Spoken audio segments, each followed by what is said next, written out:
Karim, volgende maand start je in Londen voor je derde spelen. Je bent eigenlijk maar eind mei zeker dat je daar mag starten. Hoe was die kwalificatie die dan nog? Ja, dat is altijd een beetje stress natuurlijk, maar ik wil daar absoluut winnen. En ik heb daar ook gewonnen, voor mezelf een goed gevoel te geven. Dus al bij al ben ik wel heel tevreden over de wedstrijd. Ja, we moeten eerlijk zijn, het enige dat je daar kon kloppen was ziek worden. Ja. Je bent er ook ziek geworden.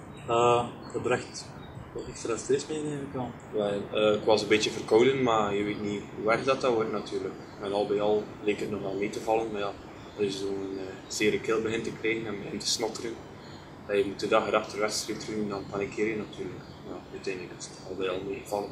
Ja. Vorige maand ben je derde geworden op de Hollandbeker.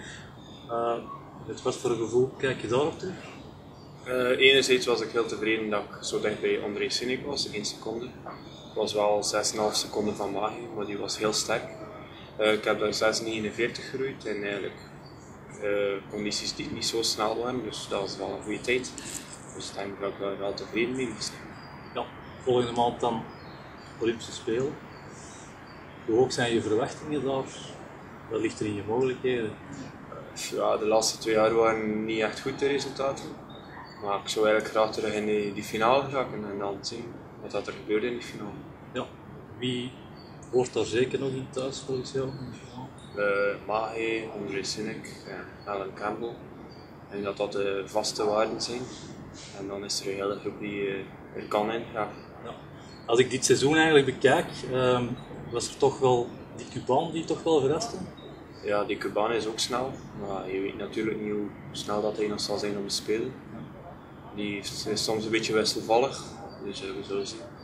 Ja, en later neem je nog deel aan het EK? Ja, normaal. Ook in ski uiteraard. Ja.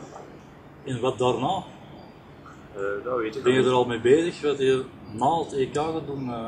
Ja, ik denk daar een beetje over na, maar ik zal dat niet aan de rand gaan. Oké, in ieder geval veel succes in Londen.